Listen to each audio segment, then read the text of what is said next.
Bonjour à tous et bienvenue. Il y a quelques mois, j'avais évoqué les tensions et la lassitude en équipe de France. Puis les mois ont passé, la marmite a eu le temps de bouillir, et aujourd'hui on va être très clair, on est au bord de l'implosion.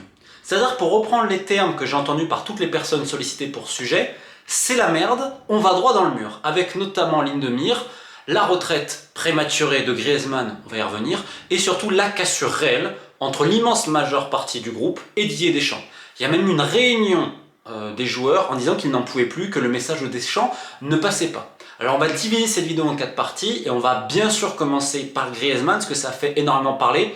C'est le pire timing jamais vu, peut-être encore pire que son documentaire à l'époque.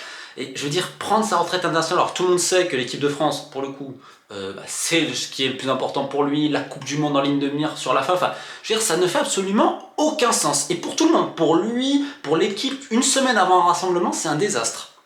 Déjà, premier point, c'est qu'il n'y a pas de patron. C'est-à-dire que cette situation-là, elle arrive parce que justement, l'équipe de France et la Fédération française, c'est le pilotage automatique.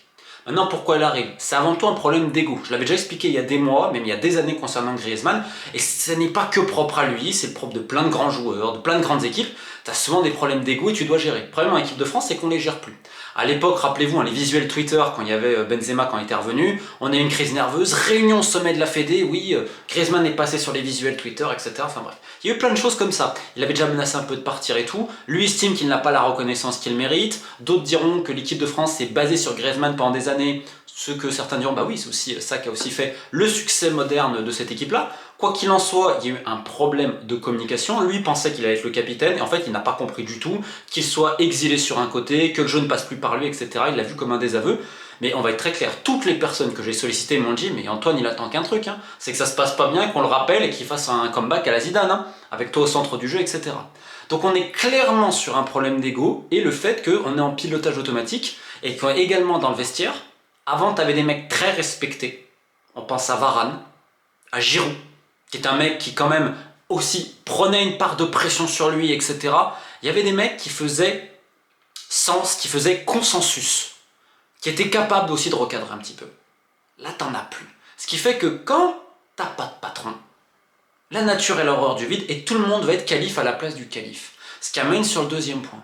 Oui, il y a toujours une rivalité, Griezmann-Mbappé, mais c'est normal, comme s'il y avait Griezmann-Benzema, comme ça arrive de partout, dans tous les sports, etc. Et dans toutes les compétitions, même au niveau amateur. Parce que tu as toujours envie d'être le meilleur, le capitaine. C'est normal, c'est le sport. C'est pas dire pour ça qu'ils s'entendent pas non plus. Par contre, quand Mbappé va être le capitaine, et qu'en fait, en interne, on va dire quoi? Ouais, on passe d'un système où c'était Griezmann un peu qui était le centre, à Mbappé qui va être un peu ce centre-là. Il y en a, ils vont dire c'est le chouchou, il a les passes droits. C'est-à-dire des fois il arrive un petit peu en retard dans certains trucs, on va rien lui dire. Il y a des exercices qu'il va pas faire comme les autres, on va rien lui dire. C'est des petits trucs.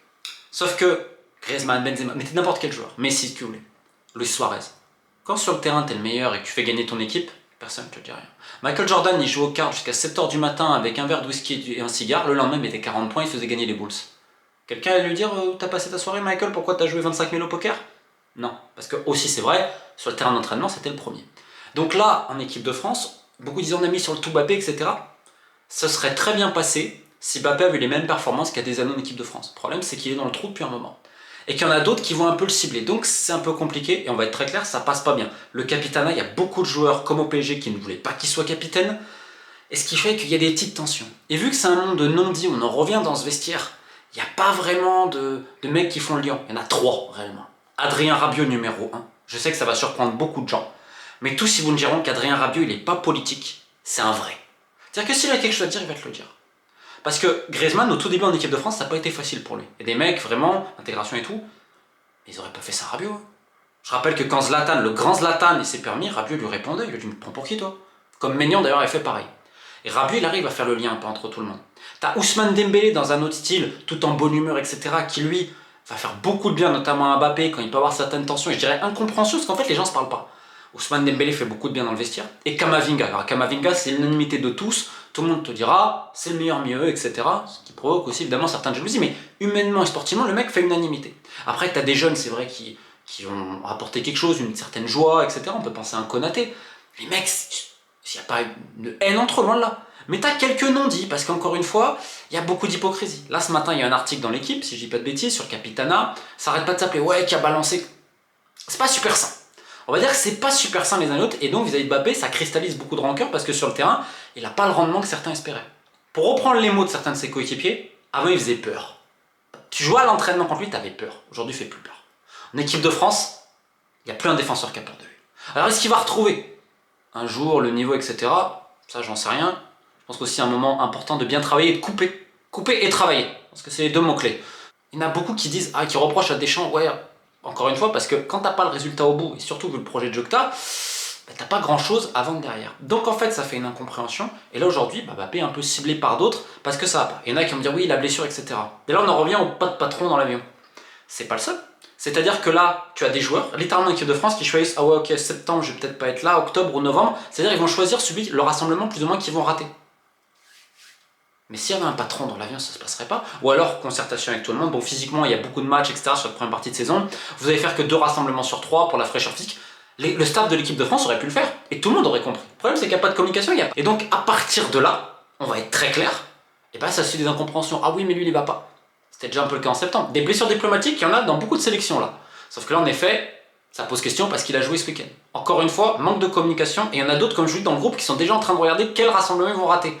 Et c'est vrai qu'il y en a qui vont te dire, ça te donne pas un bon exemple. Clairement, oui. Après, c'est vrai que tu as le Real aussi qui a influé énormément. On voit ce qu'ils ont fait avec Rudiger, donc pour l'Allemagne la dernière fois, avec les Brésiliens et tout. Donc là, c'est vrai qu'à ça. Puis au vestiaire du Real, c'est beaucoup plus compliqué qu'on veut bien l'avouer. Et maintenant, on arrive sur le dernier point de l'équipe de France, c'est Deschamps. Comme je vous l'ai dit, il y a une cassure nette. Ça va pas enlever tout ce qu'il a fait. Comme Vincent Collet au basket, c'était bien qu'il y ait une fin. Mais à un moment donné, les choses, elles s'arrêtent. Deschamps, il veut pas arrêter. Donc, vu que t'as pas de patron, on en revient à la Fédé. Et bien lui, il décide de tout. Il décide de tout, mais encore une fois, le travail, ça manque. C'est-à-dire que beaucoup de joueurs s'en étaient pleins, les analyses tactiques, le staff travaille, fait les séances, mais lui, fait quoi? Des fois, il galère à se souvenir du nom de certains adversaires. Et les joueurs voient un énorme décalage entre ce qu'ils ont en club et en équipe de France, dans le domaine tactique et tout. Il y en a, ils sont même perdus. Au milieu de terrain, ils disent, mais qu'est-ce que je dois faire, etc. Donc tu as des joueurs un peu perdus, le message ne passe pas. C'est un message qui est peut-être... c'est peut-être pas remis en question et tout, et beaucoup de joueurs reprochent à Deschamps son manque de travail. Énormément, mais il n'y a personne qui, encore une fois, qui va lui dire. Et donc, encore une fois, il y a un manque de remise en question. Donc, la cassure, elle est nette. Et beaucoup le reprochent, le favoritisme, le passe-droit. Mais c'est curieux, parce qu'il y a des années, il y en a qui disaient la même chose, ouais, Deschamps, il favorise Griezmann. Deschamps, il favorise Giroud. Alors que Giroud, pour le coup, à l'époque, il a payé, justement, vis-à-vis de Mbappé, etc., à certains points. Donc, il y a plein de petites rancœurs comme ça. Mais quand ça gagne, personne ne fait attention. Sauf que là, le jeu va pas, les résultats sont moins bons et il y a de plus en plus de frustration. Parce qu'avant, Deschamps a réussi à faire consensus à un moment donné avec des mots. Il a été très bon pendant des années, on va être très clair, il a été très très bon dans le management du groupe. Là, ça fait un moment qu'il ne l'a pas. Avant la Coupe du Monde au Qatar, il a demandé à d'anciens joueurs, et les gars, vous pouvez leur parler, etc. Je sens que je perds le groupe. Il l'a demandé à des anciens internationaux. Et finalement, ça fait finale. Et on est reparti sur un tour. Alors qu'à la base, il prévoyait peut-être même d'arrêter là. Ah là, c'est plus question d'arrêter. C'est 2026 ou ce que vous voulez.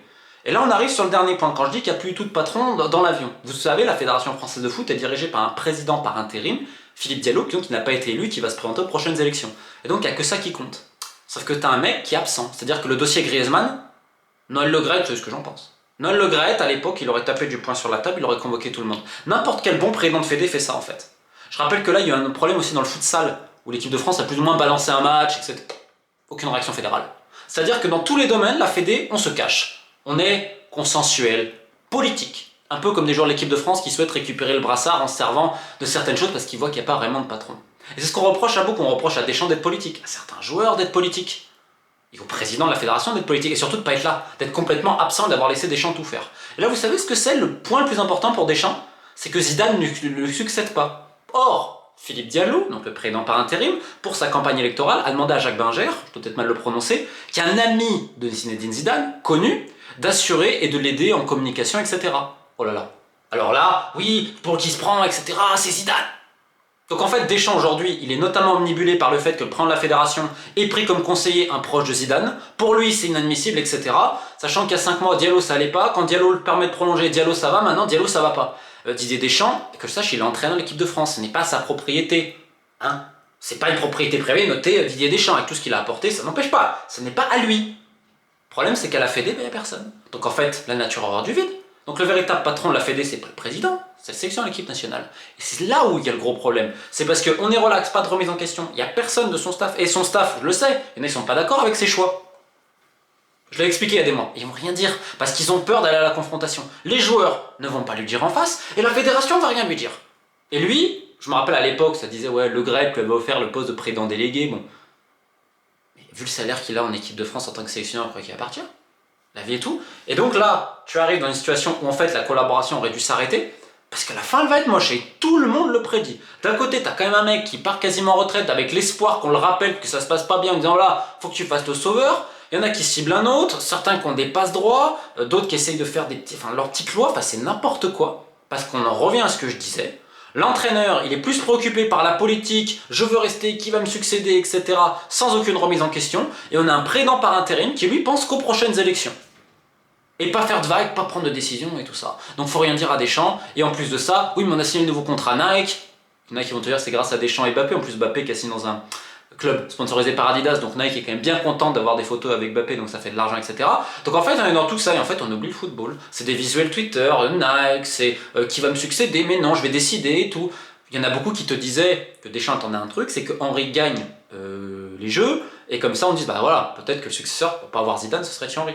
Thierry Henry qui pour le coup, de sources sûres, avec certains mecs de la Fédé, il y a des choses qu'il n'appréciait pas. Et c'est tout à son honneur, à ce niveau-là. Et il l'avait fait signaler. On pourrait parler aussi d'autres choses de la Fédération, notamment de l'état de Clairefontaine qui était insalubre pour les jeunes. Mais ça, je le garde pour une autre vidéo. Pourquoi je vous parle de ça à la fin? C'est qu'en fait, l'état du football français est cataclysmique. On l'a vu à la Ligue de football professionnel, la réélection, mais à la Fédération française, avec les élections qui arrivent, on venait en pilotage automatique. C'est-à-dire qu'il y a des ligues affiliées à la FFF, l'argent il disparaît, on ne sait pas où il passe, etc. On ne dit rien. Il y a les élections. L'équipe de France, c'est en train de très mal se passer, on ne dit rien. Le futsal, il y a eu ce problème, là on a plus ou moins balancé un match, on ne dit rien. En fait, on ne dit jamais rien. Parce qu'on a des résultats, du talent, etc. et tout. Sauf qu'avec tous les départs, les Varane, les Giroud, etc. et tout, la gestion humaine de certains, l'absence de dialogue, et là, le fait qu'en interne, le mot exact, c'est la merde, frère. Il y a des mecs qui réfléchissent à ne pas venir.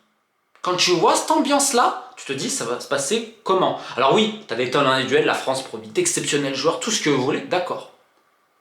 Mais tu vas dans le mur. Et c'est ni souhaitable pour Deschamps, donc il faut quand même rappeler qu'à un moment donné, pendant des années, il a très bien travaillé. Et il a fait des choses très bien humainement et tout. Là, la gestion de management humainement, c'est une cata. Je rappelle pas toutes les affaires de Deschamps, hein, avec son fameux Bachir, évidemment, qui faisait plus ou moins agent. On parle même pas de ça, j'en ai déjà suffisamment parlé. Mais on laisse un blanc-seing complet au sélectionneur, ce qui fait que les joueurs se sentent complètement abandonnés. Et je vais le terminer. Il y a eu cette réunion où les mecs disent on ne peut plus du message de Deschamps. Sauf qu'il n'y en a pas un, à un moment donné, qui va toquer à la porte et expliquer. Donc continuez à pas vous parler et vous allez droit dans le mur. Je terminerai juste là-dessus. L'équipe de France de basket cet été, c'était une cata. Cata la préparation et à Lille, le premier tour. Et puis les mecs sont unis, ils étaient très unis pour le coup, ils sont vraiment, il y a eu de la franchise, vis-à-vis du staff aussi. Et le sélectionneur, Vincent Collet, s'est complètement remis en question également. Et au final, ils font médaille d'argent. Avec un deuxième tour superbe à Paris, à Boussé, le sort, etc. Est-ce que l'équipe de France de foot, elle est capable de faire ça? À un moment donné, de se parler. Ça fait peut-être pas plaisir sur le moment, mais une âpre vérité est toujours mieux qu'un doux mensonge. Que ce soit pour cajoler ton capitaine en disant t'es toujours le meilleur, etc. L'autre, à un moment donné, c'est la réalité. Pour Griezmann, Mbappé, Tchouaméni, Maignan, qui sais-je encore, tous ceux qui ont des aspirations, parce que clairement, il y a des mecs qui ont l'aspiration de pas capitaine et tout, à un moment donné, il faut arrêter la politique. Et c'est pour ça qu'un mec comme Rabiot, Dembélé et Kamavinga, ces trois-là, ils sont autant appréciés. C'est qu'à défaut de faire de la politique, ils ont compris qu'il fallait jouer au foot. Sur ces belles paroles, je vous souhaite une bonne journée, et évidemment, bonne chance à l'équipe de France pour se resolidariser. Équipe de Faith.